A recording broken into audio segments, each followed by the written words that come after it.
Welcome back to TNT this morning. Well, we are sticking with more literature here on the program, more authors, and this time it's a journalist, Curtis Stephen, a young man whose family is originally from Trinidad and Tobago, but he's based in the U.S., and you are doing a story on persons who are wrongfully imprisoned. Good morning, Curtis. Welcome to TNT this morning. Good morning. Thank you for having me. And tell us about what your work is about. Sure. I'm, again, a journalist in New York, and I just received a fellowship to do a series on people who were wrongfully imprisoned. And this is based on the work I did last year on a man named Colin Warner, who's from Trinidad, and he did 21 years in prison for a murder he didn't commit. Yes. And I spent 8 months kind of reinvestigating the case and finding out why this happened. But how were you able to determine that he was wrongfully imprisoned, or that any of the people you research are wrongfully imprisoned? Sure. Well, this particular case, my brother had introduced me to it, and at that time there was evidence in the court that was introduced that proved that he didn't do it. Yes. And it's a very interesting story because his best friend spent 15 years reinvestigating the case on his own. He tracked down the original killer, the original eyewitnesses, you know, close to 20 years after the original murder, and he brought all of this to court. And just after he was released, I came in and looked at the situation. So you drew attention to this story, creating more attention for other prisoners? Sure. Is that what happened? Yeah. Yeah. And basically, based on this work, what's happening is that there's a lot of new technology and DNA work that's being done that is releasing a lot of people out of prison. So I'm basically trying to find out how are they getting in there in the first place, and why is it taking so long for them to get out? Now, we just saw the cover of City Limits, and it's New York's Urban Affairs News magazine. Is this where your story appeared? Yes. Yeah, tell us about your relationship with City Limits. Sure. Well, I'm a freelance journalist, so I work for a number of publications, both nationally and local. And this is one of the first places I started to write for. I did a story about a bookshop a couple years ago, and I don't know how I jumped from bookshops to this, but I guess they trust my abilities and gave me the leeway to do it. But it was just a story that got bigger all the time because, you know, I just thought it would have been a simple case of, well, he went in and it was he was wrongfully convicted and now he's out. But when I started to dig and dig and dig, I really got to see how there are so many loopholes within the criminal justice system and how many problems there are. What happens in a case like this and in all of the cases that you would come across and draw attention to? Sure. There's an interesting series of cycles. A lot of the cases are very similar. Usually you'll have a lot of poor people that can't afford attorneys. And in this particular case, he was 18 when he went to prison. And it was basically a case where another 16-year-old was shot, and it was a lot of child eyewitnesses. So police were kind of talking to young people without parents or lawyers present, and two of the young children misidentified Colin Warner based on a lineup that they had photos and they picked the wrong photo. And basically he was arrested and convicted for that crime. And what happens now, though? Obviously he would have been released? He was released, so it's been about 2 years now, and he currently has a case right now where he's suing for $92 million.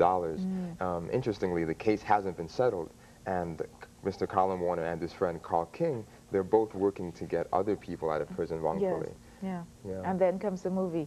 And then comes the movie, sure. Yeah, because that is a fascinating story, I think. Yeah, it's amazing. And as I wrote, I think that one of the lines is that, you know, a movie producer could not have scripted this at all. You know, it's really staggering. And the relationship between the both of them, you know, it's said that to have a friend stick by your side for 15 years like that, you know, you can have a friend for 30 years, and you know, to get him to open the refrigerator door for you might be a little tough too. But, now this is a photograph of you. Writer Curtis Stephen has reason to smile. He was awarded a Soros Foundation grant that he will use to write about wrongfully accused, and this is your photograph here.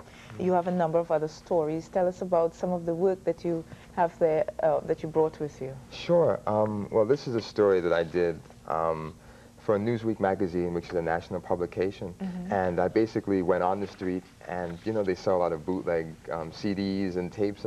So I went out and basically tried to trace the whole pattern because it's a big problem affecting a lot of the artists and the folks in the music Trinidad and industry. Tobago as well. Yeah, I see them all over the place there in Grandy and all over.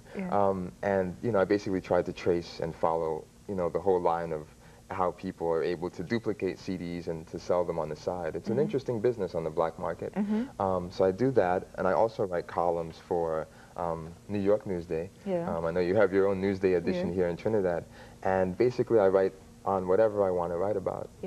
Now tell us how you are Trinidadian, Trinbagonian.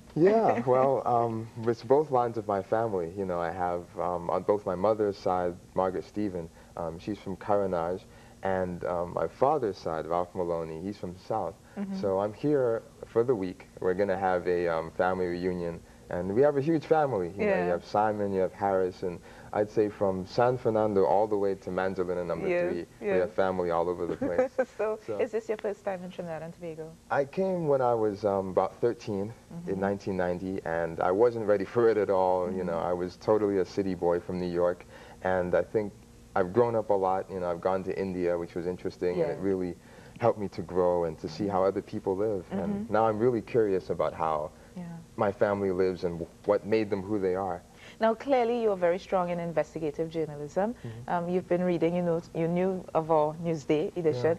You've been reading our newspapers. What's your thinking on our level of journalism here in Trinidad and Tobago? Oh, I think it's great. You know, it's nice to see that a lot of enterprise journalism is being done, and, you know, it's always great to come to, you know, a different country and to see how journalism is practiced. And I think, you know, just as journalists in America have the heart to pursue stories and to dig and to give folks in the administration to keep them on their toes, it's good to see journalists. One of the issues coming out is what do you publish and what do you hold back in the interest of national security, in the interest of national, to prevent a panic from arising. Some people say that it's too much emphasis on crime and reporting of crime. What's your take on that?